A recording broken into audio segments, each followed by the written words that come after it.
Hello students, welcome to study with Neelam. कल हमारा part 1 आया था भारतीय अर्थव्यवस्था का। आई होप आप लोगों को समझ में आए होंगे क्वेश्चन। उसमें बेसिक इकोनॉमी के क्वेश्चन थे। अगर आपको बेसिक समझ में आ गया तो आगे जो टर्मोलॉजीज आने वाली हैं वो आपको इजी लगेंगी। आज का पार्ट भारतीय अर्थव्यवस्था का सेकंड पार्ट हम शुरू करते हैं। चलिए, वित्त मंत्रालय ने कब से रुपए क्रेडिट कार्ड या यूपीआई क्यूआर कोड के इस्तेमाल पर लगने वाले सभी शुल्क को समाप्त कर दिया है? तो इसका राइट आंसर होगा 1 जनवरी 2020 से। देखिए, जैसे रुपए क्रेडिट कार्ड यूज़ करते हैं या यूपीआई क्यूआर कोड इस्तेमाल करते हैं तो उस पर क्या होता था, वित्त मंत्रालय शुल्क लगाता था। ये 2% लगता था। जैसे आपने 1,000 रुपये का सामान खरीदा है तो उस पर आपको 2% मतलब 20 रुपये एक्स्ट्रा देने होते थे शुल्क के। तो 1,020 रुपये आपको पे करना पड़ता था। ठीक है, तो ये अब समाप्त कर दिया गया है। कब समाप्त हुआ ये? 1 जनवरी 2020 को। चलिए आगे बढ़ते हैं।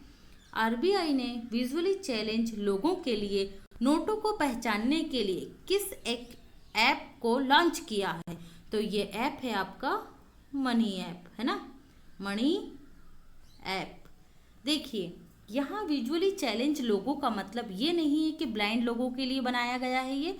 ये कुछ उम्र दराज लोग होते हैं जो पैसे को नहीं पहचान पाते हैं। आप लोगों ने सभी ने देखा होगा। तो ये सभी के लिए काम करेगा जो विजुअली चैलेंज हैं, है ना, जिनको कम दिखाई देता है। बहुत सारे यंग लोग हैं जिनको चश्मा लगा होता है, कभी कभी उनको भी नहीं दिखाई देता है। ठीक है, तो इसमें ये पैसे को स्कैन करेगा। लेकिन इसकी एक प्रॉब्लम ये है कि वो नोट असली है या नकली है ये इसको आइडेंटिफाई नहीं कर पाएगा। ओके, चलिए बढ़ते हैं अगले क्वेश्चन की तरफ। हाल ही में भारत के 2 बैंकों ने श्रीलंका में अपने कारोबार को बंद करने की घोषणा कर दी है, जिसकी मंजूरी श्रीलंका की सरकार ने उन्हें दे दी है। तो ये 2 बैंक कौन से हैं? ये 2 बैंक हैं आपके एक्सिस बैंक और आईसीआईसीआई बैंक। ध्यान रखिएगा, क्वेश्चन कैसे भी पूछा जा सकता है। श्रीलंका में कौन से 2 भारतीय बैंकों ने अपना कारोबार बंद करने की घोषणा कर दी है? तो एक्सिस बैंक और आईसीआईसीआई बैंक। चलिए नेक्स्ट क्वेश्चन की तरफ बढ़ते हैं। हाल ही में चर्चा में रही इमेजिन 2013 रिपोर्ट में वर्ष 2030 तक भारत की अर्थव्यवस्था कितने ट्रिलियन पहुंचने का अनुमान है? राइट आंसर इज $7 ट्रिलियन तक। $7 ट्रिलियन तक पहुंचने का अनुमान व्यक्त किया गया है। तो ये अनुमान किसने व्यक्त किया है? ये अनुमान डच बैंक ने व्यक्त किया है। किसने किया है? डच बैंक ने। ठीक है, चलिए अगले क्वेश्चन की तरफ बढ़ते हैं। Video based customer identification process we-ship को बैंकों में मंजूरी प्रदान कर दी गई है। किसने दी है ये मंजूरी? ये मंजूरी दी गई है आरबीआई के द्वारा। देखिए, पहले क्या होता था, केवाईसी होती थी, नो योर कस्टमर, है ना। अब क्या होगा, वीडियो बेस्ड। अब बैंकों की तरफ से आपको 2 या 3 मिनट की वीडियो बेस्ड आइडेंटिफिकेशन प्रोसेस की जाएगी, जिसमें आपकी वीडियो उनके पास प्रूफ के रूप में होगी। तो ये भी क्या होगा, केवाईसी की तरह ही होगा लेकिन वीडियो के रूप में होगा। ठीक है, तो याद रखिएगा, इससे शॉर्ट फॉर्म इसकी वी-शिप पूछा जा सकता है। किसने मंजूरी दी है? आरबीआई ने। अब आरबीआई है या आरबीआई का नाम आया है तो चलिए आरबीआई के बारे में डिस्कस कर लेते हैं। आरबीआई की स्थापना कब हुई थी? 1 अप्रैल 1935 को। भारत शासन अधिनियम 1935 के तहत एक संघीय बैंक बनाने का प्रावधान किया गया था। उसी के तहत 1 अप्रैल 1935 में रिजर्व बैंक की स्थापना की गई थी। कहाँ की गई थी? कोलकाता में की गई थी। वर्तमान में इसका मुख्यालय कहाँ पर है? मुंबई में है। हेडक्वार्टर, आरबीआई का हेडक्वार्टर कहाँ पर है वर्तमान में? मुंबई में है। वर्तमान में इसके गवर्नर कौन है? शक्तिकांत दास हैं। देखिए, आप लोगों को पता होगा रिजर्व बैंक में एक गवर्नर होता है और 4 डिप्टी गवर्नर होते हैं। तो 4 डिप्टी गवर्नर कौन कौन से हैं? सुन लीजिए आप लोग अच्छे से। एन.एस. विश्वनाथन, बी.पी. कानूनगो, BP कानूनगो, एम के जैन और अभी हाल ही में नियुक्त हुए हैं माइकल देवव्रत पात्रा। ठीक है, चलिए अगले क्वेश्चन की तरफ बढ़ते हैं। डिजिटल लॉकर प्लेटफॉर्म और डिजिटल डॉक्यूमेंट को हाल ही में किसने मान्यता दी है? देखिए फ्रेंड्स, आप लोगों को पता होगा कि कई बार क्या होता है, एग्जाम्स वगैरह देने जाते हैं और आप उनमें आधार कार्ड की या वोटर आईडी कार्ड की या पैन कार्ड की डिजिटल फोटो अपने मोबाइल में दिखाते हैं, कॉपी दिखाते हैं, तो नहीं मानते हैं। ठीक है, इसी तरीके से बैंकों में भी डिजिटल डॉक्यूमेंट, आपकी पासबुक हुई या अदर डॉक्यूमेंट है, उनको मान्यता नहीं मिलती थी, लेकिन अब से इसे मान्यता मिलेगी। किसने दी है मान्यता? RBI ने। अभी मैं आपको रिजर्व बैंक के बारे में ऊपर सब कुछ बता चुकी हूँ। एक चीज याद रखिएगा, इसे बैंकों का बैंक भी कहा जाता है। ठीक है, चलिए आगे बढ़ते हैं। किस कंपनी ने वर्ष 2025 तक 1 बिलियन अमेरिकी डॉलर के मेक इन इंडिया उत्पादों को निर्यात करने की घोषणा की है? तो ये घोषणा की गई है अमेजॉन के द्वारा। ठीक है, हाल ही में आपके जेफ बेजोस आए थे। जेफ बेजोस कौन है भाई? अमेजॉन के संस्थापक हैं। ठीक है, ये भारत आए थे और इन्होंने ही ये घोषणा की थी। ठीक है, तो यहाँ बात आती है आपके अमेजॉन की।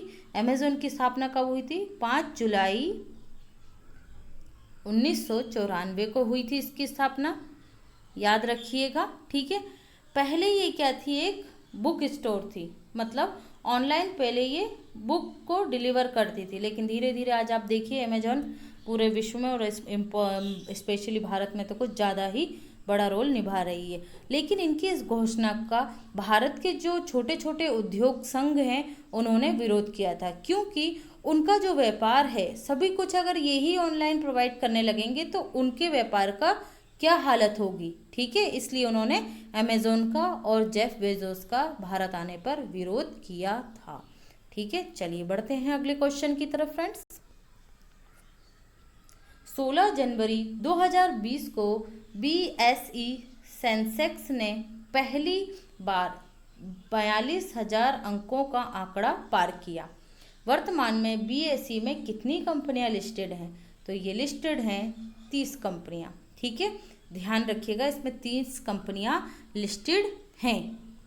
ओके, देखिए भाई, जब से इसकी स्थापना हुई थी बॉम्बे स्टॉक एक्सचेंज, BSE का फुल फॉर्म क्या है? Bombay stock exchange. ठीक है, हेडक्वार्टर कहाँ पर है इसका? मुंबई में। चेयरमैन कौन है इसके वर्तमान में? विक्रमजीत सेन है। विक्रमजीत सेन वर्तमान में इसके चेयरमैन हैं। और MD और CEO कौन है इसके? MD और CEO है आशीष कुमार चौहान। आशीष कुमार चौहान इसके MD और CEO हैं। ठीक है, एक और फैक्ट याद रखिएगा, स्टॉक मार्केट को रेगुलेट करने वाली संस्था कौन सी है? कौन रेगुलेट करता है स्टॉक मार्केट को? सेबी। इंश्योरेंस मार्केट को कौन रेगुलेट करता है? IRDA। ठीक है, ध्यान रखिएगा ये। चलिए आगे बढ़ते हैं।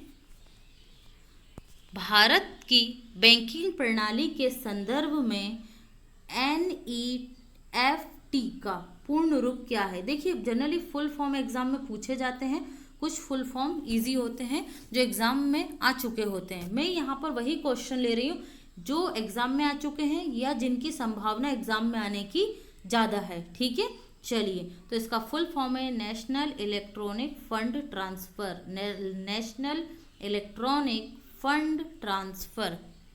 ओके, चलिए आगे बढ़ते हैं।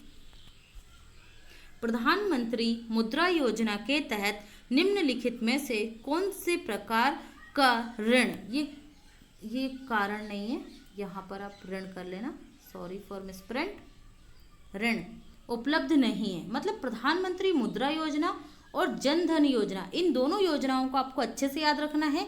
ये मतलब जो लोग हैं भारत के, जो लोग जिनका बैंकों में खाता नहीं था, ठीक है, जो वित्तीय रूप से मजबूत नहीं थे, उनको वित्तीय रूप से मजबूत किया गया है ना, वित्तीय विकास किया गया है ताकि वो आर्थिक गतिविधियों से सीधे जुड़ सके। इन योजनाओं के माध्यम से ही लॉकडाउन में और कोरोना वायरस के समय जो सरकार के द्वारा पैसा अलॉट किया गया वो इन उद्योगपतियों को, मजदूरों को इनकी योजनाओं के द्वारा उनके बैंक अकाउंट में पहुंचाया जाएगा। तो प्रधानमंत्री मुद्रा योजना के तहत 3 प्रकार के ऋण दिए जाते हैं, तरुण ऋण, शिशु ऋण और किशोर ऋण। ये पुरुष ऋण कुछ नहीं है, है ना, ध्यान रखिएगा। चलिए बढ़ते हैं आप पॉइंट टू पॉइंट सेशन की तरफ। इसमें स्टैटिस्टिक्स जीके के क्वेश्चन हैं आपके जो एग्जाम्स में आ चुके हैं और कभी भी आ सकते हैं। स्टैटिस्टिक्स जीके की यही खासियत होती है कि आपको इसको एक बार तैयार करना है और ये आपके एग्जाम्स में कभी भी आ सकता है, किसी भी एग्जाम में आता है, लेकिन आता ज़रूर है। ठीक है, चलिए पहला क्वेश्चन है, महिला एवं बाल विकास कार्यक्रम किस कार्यक्रम का अंग है? जितने भी महिला एवं बाल विकास कार्यक्रम चलाए जा रहे हैं ग्रामीण क्षेत्रों में वो किस कार्यक्रम का भाग हैं? समन्वित ग्रामीण विकास कार्यक्रम का ही भाग हैं। नेक्स्ट है, राष्ट्रीय ग्रामीण रोजगार गारंटी योजना कब प्रारंभ हुई थी? ये प्रारंभ हुई थी 2 फरवरी 2006 को। इसका शॉर्ट फॉर्म क्या है? नरेगा। ठीक है, तो नरेगा मनरेगा कैसे बन गया भाई?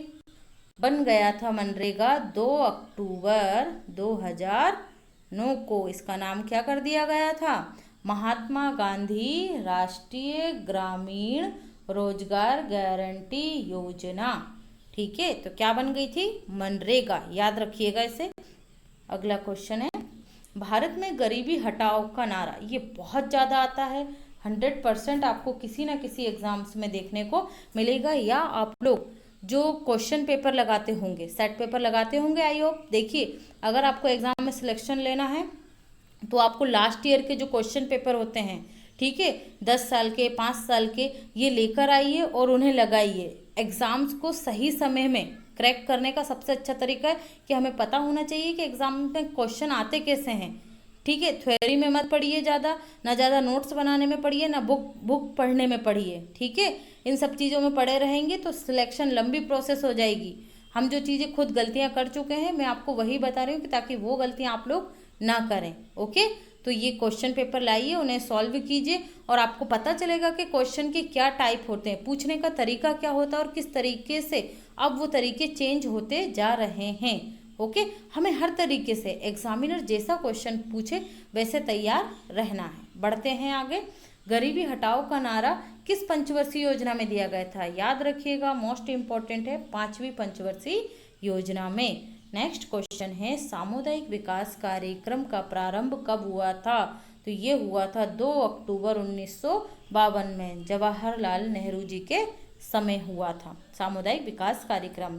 सर्वोदय योजना किसके द्वारा प्रारंभ की गई थी? भाई सर्वोदय योजना किसने प्रारंभ की थी? जयप्रकाश नारायण जी ने सर्वोदय योजना। नेक्स्ट है, पहली पंचवर्षीय योजना कब प्रारंभ हुई थी? ये क्वेश्चन बहुत ज़्यादा आ चुका है और आगे भी आता रहेगा, इसलिए इसे ध्यान रखिएगा आप लोग। लास्ट है आपका, नीति आयोग का पदेन अध्यक्ष कौन होता है?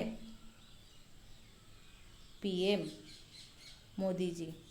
ओके, तो भाई नीति आयोग का निर्माण कब हुआ था, कब बना है आपका नीति आयोग?